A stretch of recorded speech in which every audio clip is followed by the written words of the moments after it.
We're back with the national lead as President Trump approaches the 100-day mark this Saturday. We're going to take a look at different parts of his agenda and promises he made to voters. Here on The Lead, we focus a great deal on issues involving U.S. veterans. The president's proposed budget called for cuts to virtually every agency. However, the Department of Veterans Affairs is one of only three hoping to get more money, a possible 6% boost worth $4.4 billion for its budget if all goes according to plan.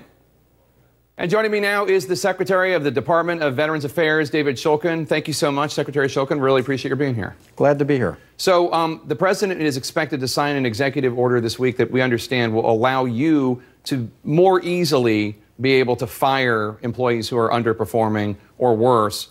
Is that going to be a useful tool? It seems like that's something that every VA secretary has struggled with. There are so many protections for VA workers that even the ones who are causing problems need to be kept in the system. Yeah, we do need accountability in the VA. I don't see accountability as just firing. I see it as also being able to bring on the very best people who can help serve our veterans. But when we do find employees that have lost their way and have deviated from the values, I have to make sure that I have the tools to get rid of those people. Will this be enough, what the president's able to do? Because I don't know what he's going to be able to do with an executive action or executive order versus what would need to be done by Congress. I think the president feels so strongly about this that this is an action that's important, but we are also going to need congressional action. The House has passed a bill, and now we're waiting for the Senate to bring a bill up. As you know, this month's report at the Washington, D.C. VA Medical Center highlighted a number of challenges that the system in that center faced. Among the problems, the Inspector General found dirty storage areas, $150 million worth of equipment not inventoried, no plan to keep track of recalled equipment, not to mention some staffing shortages. You took the unusual step of taking this preliminary Inspector General report and then acting on it. You also oversee more than 1,200 facilities nationwide. How widespread do you think this kind of problem is? Well, I did want to comment on the Washington, D.C. situation. When the Inspector General presented me with an interim report, within 1 hour, I removed the director. In no circumstance am I going to tolerate our veterans being put at risk, and we're not going to allow that to happen. So when it comes to our expectations and accountability for management, they are going to be steep.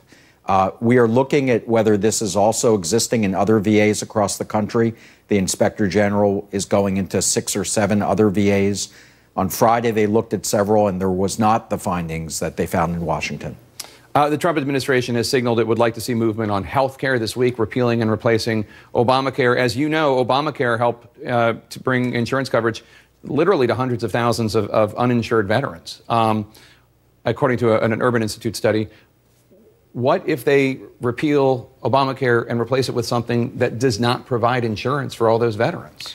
Well, I think if something does get passed, we're going to take a very close look at it to make sure we understand the impact on veterans. But one thing I can assure you is that the VA is there for veterans, and the VA is the safety net. So if we have to be able to accept new veterans that lose their insurance, well, that's what the VA is going to be there for, and we're going to make sure that's our utmost responsibility to take care of them. Are you in the process of this? Because I would think President Trump talked a lot about veterans during the campaign. I would think that they would want to make sure that they get your input before they introduce something on the floor of the House. Yes, we certainly are talking to the president and to Secretary Price about these issues, and we are doing contingency planning to make sure that we're prepared to be able to take care of any veterans that need health care.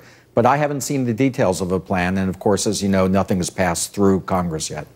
An Inspector General report last month said that nearly 30% of the calls to the VA crisis hotline still rolled over to the backup call centers.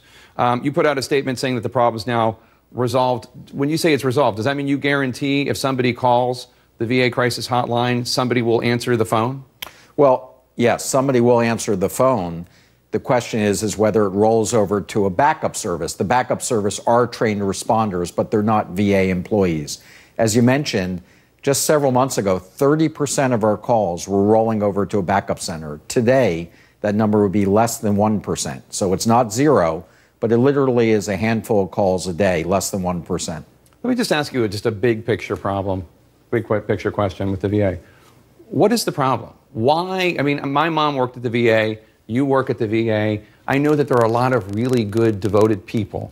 Why are there so many veterans who are not able to get access to the system? And why are there too many, maybe not a tremendous amount, but too many who get access to the system and find their care is not what it needs to be? Well, first of all, thank you for recognizing that the vast majority of our employees are dedicated, passionate people like your mom was. And so we're doing tremendous things every day. We are the largest healthcare system in the country. And when you're that big, sometimes you don't always perform at the level that you expect and that you are intending to. And so there are examples every day where we're not meeting our obligation to veterans, and we're working hard to address that. But I think the issue is that this has been years and years of neglect in this system. And what we're really doing now is we're tackling those tough issues, we're modernizing the VA, and we're putting in place systems like accountability to make sure that where we identify problems, we're not going to just pass them down the road. We're going to actually address them the way that the private sector would address them. All right, Secretary Shulkin, thanks so much for your time. Good luck. I know it's a tough job. Good luck to you. Thank you, Jake. Appreciate it. He hammered President